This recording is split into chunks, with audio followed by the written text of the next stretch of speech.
Alright, so if you guys are consumers of quote-unquote dividend-focused content, at the beginning of every month you'll see the same exact video.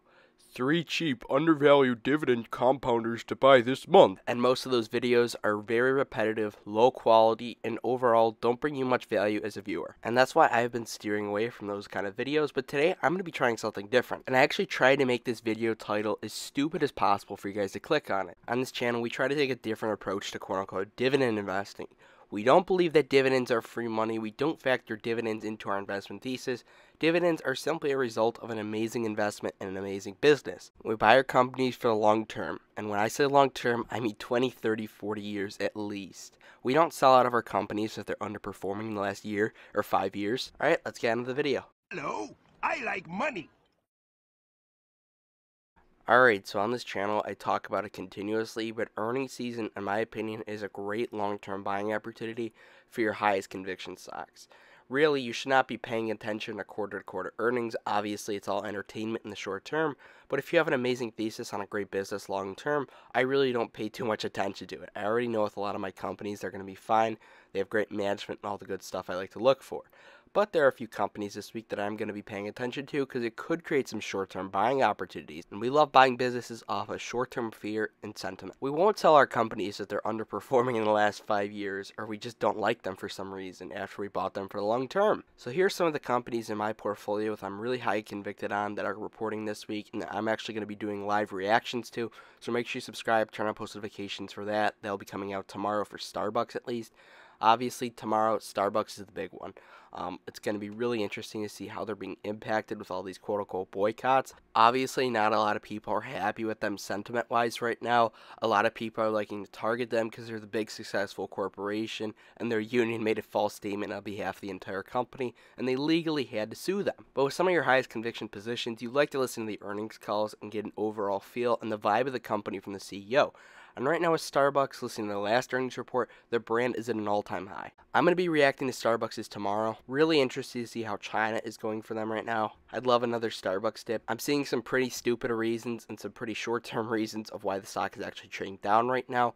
I have a whole playlist about Starbucks stocks, so if you're curious on that, go check it out. But tomorrow, I will be making a 50-minute video listening to the earnings call live. Also, Mickey D's reports tomorrow as well before our market opens. That's going to be pretty interesting to see how Cosmix is doing for them, their future plans with that.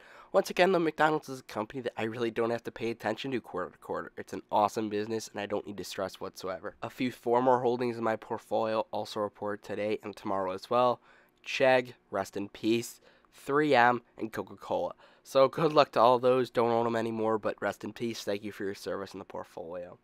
On Wednesday, MasterCard reports. That's going to be interesting. I'm pretty sure it will be the same exact thing as Visa, as their business models are pretty much identical. On Thursday, a holding of mine, Apple's, are going to report, and that's going to be really, really interesting. Apple's actually been on a bit of a decline recently, and some people don't think it's fair price, but I've been adding in the 160s and 170s, low 170s. I think it's a really strong business long term. It's one of those buy and hold forever kind of companies. Their innovation is absolutely insane.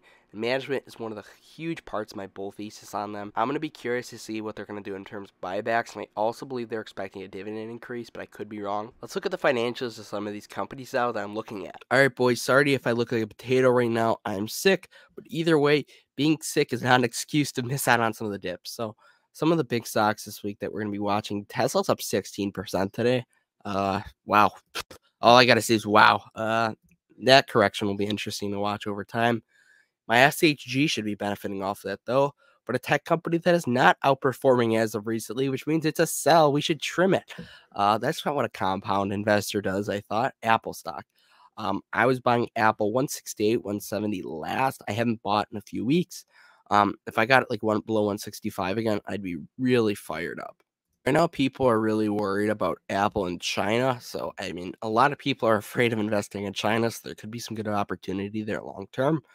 But also, like the 3 last years of the revenue and free cash flow growth, it looks fine to me. I mean, apparently it's flat. Apparently people are not happy. The free cash flow's gone up over time. I don't know where you can complain here. 10-year growth rate of 13.9%. 3 and 5-year growth rates around 14.35%. So I really don't understand how you complain here, but people will find a way to complain when there's a bull market. Believe it or not, that's how kind of investing works. But the interesting story, I think, with Apple is the buybacks.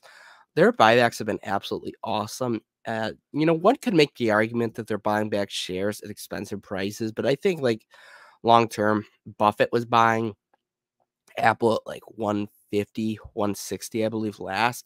I believe closer to 150, but with the way that their earnings have grown over the last few years, you could make the argument they're around the same valuation. So I mean, honestly, kind of wild. And I'm sure tax wise, it's also efficient for Apple as well. I know that people are afraid of a buyback tax from the Biden administration. People are really worried about that. But Apple's been buying back those shares like a mother effer, which has kind of led to like lackluster dividend growth, if that's really what you care about. It's about in pace with inflation. So, I mean, you're not losing money there. You're not getting a pay cut, as some would say. Yeah, I mean, I really wouldn't be concerned whatsoever. I think if they ever max out those buyback potentials, the dividend growth will be really crazy. If they ever choose to allocate there. But yeah, I really wouldn't be worried about them whatsoever. Debt wise, it's really healthy company. So I mean, I wouldn't be worried about Apple. And that company is Starbucks, and you're seeing a lot of people talk about Starbucks as one of those 52-week low stocks to buy right now, bro. But no, seriousness, it's a quality company, but I think it could be kind of outblown of the kind of decline that they're on. Like it's a solid dip, don't get me wrong, 15-20% from all-time highs. But like it's not some crazy undervalued play. It's still undervalued, I believe, but it's not wild. I think it is kind of overblown, and we talked about this on the Cash Flow Kings. Go check it out in the description. But I think when you're in a bull market, any decline of any kind of quality holding in your portfolio, you could say, it may appear much bigger than it actually is. When we're so mentally wired to be buy happy and trigger happy and buy when stocks go down, where you could kind of overblow it sometimes. And that's somewhere where I've kind of matured recently as an investor, last few months, I believe. So I think Starbucks is still a decent, really good opportunity long term, but it can fall more, of course. Any company can fall. We've look at that revenue growth though. That's like a wet dream for a compounder, um, as one would say. Really good revenue growth. Free cash flow doesn't exactly reflect that, but I expect free cash flow to look a little more consistent. Some of the big reasons that the free cash flow isn't reflective of that is one, no, it's not debt, everybody. Believe it or not, they have to take store leases. So don't have a spaz attack when you see that they have debt, believe it or not. Um, COVID was the one thing. Oh, demonetize me. COVID was the one big thing that kind of messed them up. 2020, you could see that. That 2019 year, a bit of a fluke year, obviously. If that wasn't there, it'd look a lot much better. But also China, and China appears to be on track. That's one of the big things that I'm going to be paying attention to in earnings tomorrow. China stays on track. I believe that free cash flow will look a lot more consistent. Starbucks has also been pretty generous when it comes to dividend growth. 10-year growth rate of 15.93%, a 5-year growth rate of 9.63%, recent increase this year of 7.5%. So really good dividend growth there from Starbucks.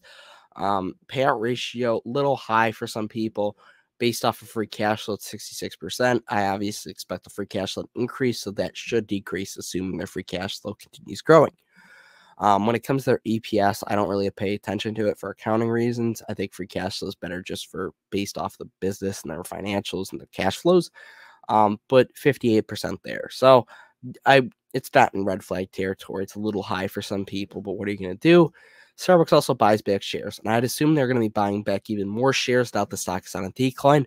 How much? That'll be interesting to listen to tomorrow on the earnings call. So that's why you want to subscribe, turn on post notifications, because I will be covering that. All right, those are the two companies I'm going to be really paying attention to this week. I'd love some dips, and I would love some good China action in Starbucks. All right, thank you guys for watching. Smash the like button, subscribe, and of course, do the stocks on drugs. Have a good one.